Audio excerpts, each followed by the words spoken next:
अल्लाह ही अल्लाह किया करो, दुख न किसी को दिया करो, जो दुनिया का मालिक है नाम उसी का लिया करो।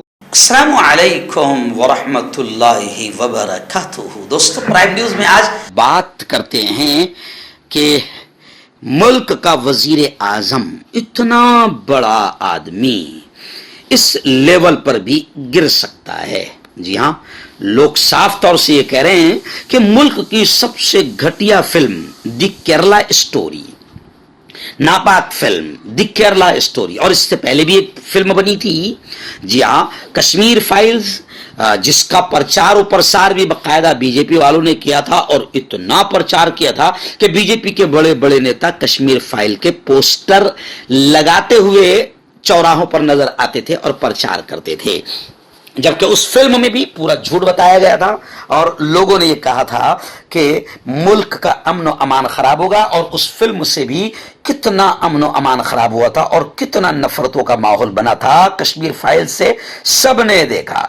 अब ये एक फिल्म आ रही द केरला स्टोरी। जी हाँ, केरला स्टोरी। अदालत ने इस पर रोक लगाने से इनकार कर दिया। आप जानते हैं कि जमीयत उलमा हिंद जो मुल्क में हमेशा अमन व अमान कायम करने, शांति, एकता, सद्भावना कायम करने के लिए काम करती है, और जात और धर्म देखे बगैर मुसीबत के वक्त में बंदों के लिए खड़ी हो जाती है, मानवता के लिए खड़ी हो जाती है। जमीयत उलमा हिंद ने इस घटिया और नापाक फिल्म के खिलाफ पहले सुप्रीम कोर्ट का दरवाजा खटखटाया। सुप्रीम कोर्ट ने इनकार कर दिया और यह कहा कि आप नीचे पहले हाई कोर्ट में जाइए। तो जमीयत उलमा हाई कोर्ट गई, और हाई कोर्ट से भी खबरें आ रही, केरला हाई कोर्ट ने इस फिल्म पर रोक लगाने से इनकार कर दिया, मगर ट्रेलर सोशल मीडिया से हटाने का हुक्म दिया, और यह कहा कि यह फिल्म इस्लाम के खिलाफ नहीं, दाइश से मुताल्लिक है। लेकिन सब जान रहे हैं कि किस तरीके से इस फिल्म में मुसलमानों को फिर टारगेट किया गया और मुल्क में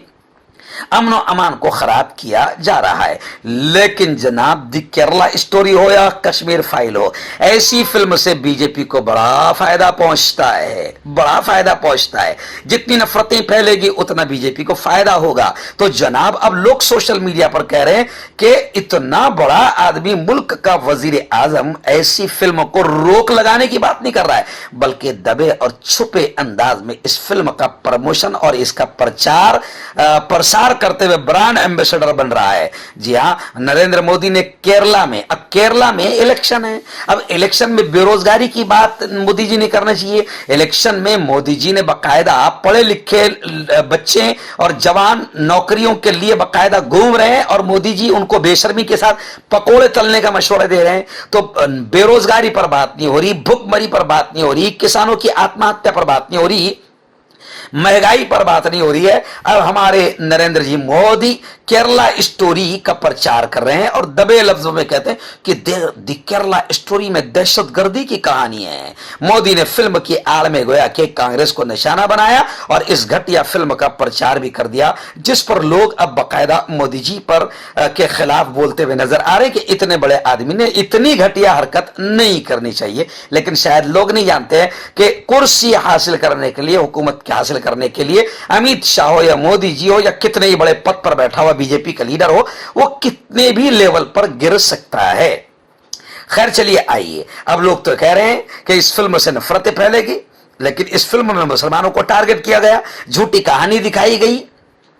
अब इस फिल्म में हिंदुत्व आतंकी टोला कितना खुश है कि रियासत महाराष्ट्र का एक बड़ा शहर है मालेगांव मुसलमानों का अक्सरियती शहर माना जाता है, मस्जिदों और मीनारों का शहर माना जाता है। मालेगांव के हिंदुत्ववादियों में इतना जोश नजर आया इस फिल्म को लेकर कि बकायदा वहां पर एक शख्स ने सोशल मीडिया पर इश्तिहार चलाया, मुफ्त सर्विसिंग, यानी लिखा है कि हिंदुत्व के लिए, अपनी मां बहनों को लौ जिहाद से बचाव के लिए, बेदारी पैदा करने के लिए यह फिल्म आई है द केरला स्टोरी। अपने खानदान के साथ देखिए और समृद्धि कार स्पा पर आकर मुफ्त में अपनी गाड़ियों की सर्विसिंग कराए। मालेगांव के मोती बागना के प्रवासी रतन लाल लस्सी के सामने वाक़ समृद्धि कार स्पा के मालिक श्याम देवरे ने यह इश्तिहार जारी किया है।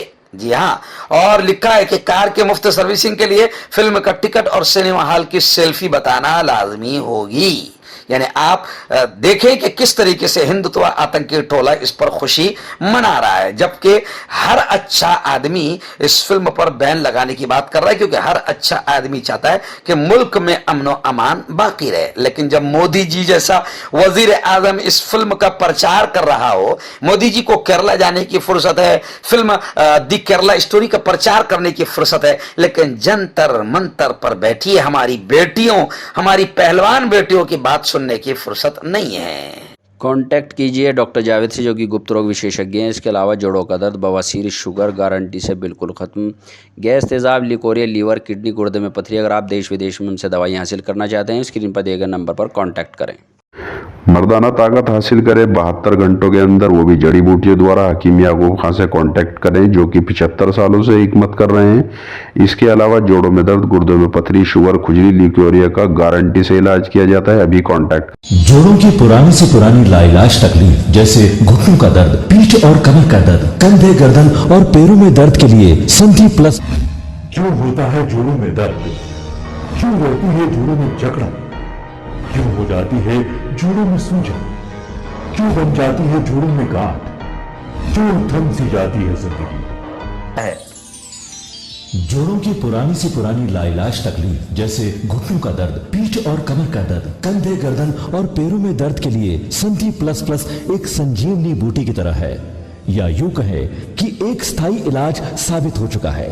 लाखों लोग इसे अपना चुके हैं और दर्द पर विजय प्राप्त कर चुके हैं। जब हम नियमित रूप से संधि प्लस प्लस से मालिश करते हैं तो त्वचा इसे तुरंत ऑब्जर्व करके जोड़ों के सूक्ष्मतम अवस्था में पहुंचा देती है, जिससे जोड़ों में ब्लड का सर्कुलेशन बढ़ जाता है और जोड़ों के मांसपेशियों में मजबूती आती है। आंतरिक सूजन समाप्त हो जाती है, जिससे दर्द में आराम तो मिलता ही है, साथ ही साथ जोड़ों में नई शक्ति भी आती है। हमारे ये प्रोडक्ट ना कि किसी बाजार में मिलता है और ना ही मेडिकल शॉप पे, इसलिए इसे पाने के लिए अभी स्क्रीन के नंबरों पे कॉल करें और ऑर्डर करें।